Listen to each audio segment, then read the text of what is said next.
আরে কখন করবি? প্রদীপটা রেডি করবি কখন? হ্যাঁ, তুই যে বসে বসে আজ কদিন ধরে অর্ডার দিলি, অর্ডারই মাল তৈরি করলি, আর ঘরের অর্ডারটা কখন রেডি হবে? প্রদীপটা কখন শুকনো হবে, কখন বন্ধটা করে দাও আমার দেখ দেখ আমি দেখতেই তো বেরো, মা আমাকে ছেড়ে দিয়ে গেল।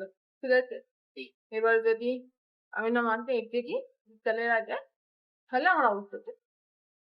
হ্যাঁ, রাত্রিবেলা এঁকে ফেলি, প্রদীপ গুলো আগে রং করি, রং করে তারপর তোমাকে।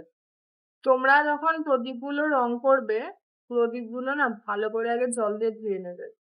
যে বাইরের ধুলো টুলো থাকে সেইগুলো ভালো করে ধুয়ে যাবে, ধুয়ে গেলে রংটা ভালো হবে।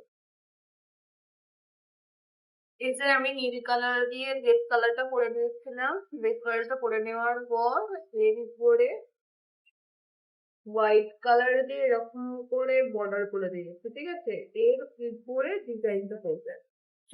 আমার হাতে একদম টাইম কম ছিল বলে আমি এটা তাড়াহুড়োতে ড্রয়িং করেছি। তোমরা হাতে টাইম নিয়ে ড্রয়িং করো, কারণ অন্তত বেস কালারটা আধ ঘন্টা শুকনো করতে দিও, নইলে দেখবে এই আমি যেমন না সাদা কালারটা করেছি, সাদা কালারটা দেখবে স্কাই কালার হয়ে গেছে, কারণ বেস কালারটা নীল ছিল, ওই রংটা অ্যাবজর্ব করে নিয়েছে।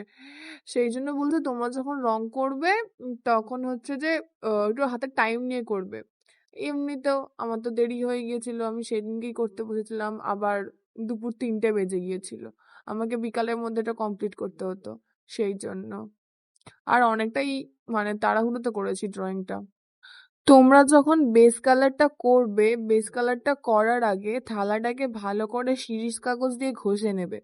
ঘষে নিলে কি হয়, উপরের যে কিচকিচে বালির টাইপের যেটা থাকে, এই বালির ভাবটা থাকে, ওই ভাবটা উঠে যাবে।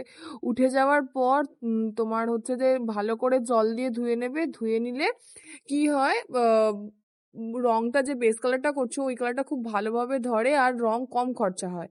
আর বেস কালার করলে রঙের সাথে একটু বেশি করে জল মেশাবে, মাটি তো জলটাকে অ্যাবজর্ব করে নেবে, আর রংটা হচ্ছে যে কম খরচা হবে। আমার ঘরে এই থালাটা ছিল আগের বছরেও, মানে ভূত চতুর্দশীতে 14 প্রদীপের জন্য এই থালাটাতেই মানে ড্রয়িং করেছিলাম। আমার তো আর নতুন থালা কিনতে যাওয়ার সময় হয়নি, কারণ অনেকটা চাপের মধ্যে ছিলাম। তাই জন্য মা বললো যে আগের বছরের থালাটা আছে ওটাকেই ঘষে মেজে নতুন করে করে এনে ডিজাইনটা। সেই জন্য ভালো করে আগে পরিষ্কার করে আগের ডিজাইনটাকে তুলে তারপরে আমি নতুন করে করেছি। আমি সহজভাবেই করার চেষ্টা করেছি, তোমরাও রিক্রিয়েট করতে পারবে। যদি করতে চাও তাহলে স্ক্রিনশট নেবে, নিয়ে ট্রাই করবে। একই রিপিটেশনের মধ্যেই করেছি, একটাই ডিজাইন রিপিট করে করেছি, খুবই সহজ। এটা হচ্ছে আমার মানে হচ্ছে 14 প্রদীপের ফাইনাল লুক। ঠিক আছে, কেমন হয়েছে একটু কমেন্ট করে জানিও। তারপরে এটাকে বারান্দায় ভালো করে শুকনো করতে দিয়ে আমি না বিন্দাস ঘুমিয়ে গিয়েছিলাম। আর মা বলছে 7টা বেজে গেছে, ঘুম থেকে ওর, সবার বাড়িতে প্রদীপ জ্বালানো হয়ে গেছে। তারপরে আমি উঠে ফ্রেশ হয়ে নতুন জামা পরে রেডি হলাম। রেডি হয়ে একটুখানি নাটক করছিলাম, তখনই আমার বোন খালি একবার যাচ্ছে আর আসছে, যাচ্ছে। তারপরে প্রদীপগুলোকে সুন্দর করে সারা ঘরে সাজিয়েছিলাম, প্রদীপগুলো দিয়েছিলাম। আমার তো এইভাবেই ভূত চতুর্দশী কেটেছিল। আর তোমাদের কিভাবে ভূত চতুর্দশীটা কেটেছিল সেটা কমেন্ট করে জানাতে ভুলো না কিন্তু। আর আমার চ্যানেলটা সাবস্ক্রাইব করে দিও।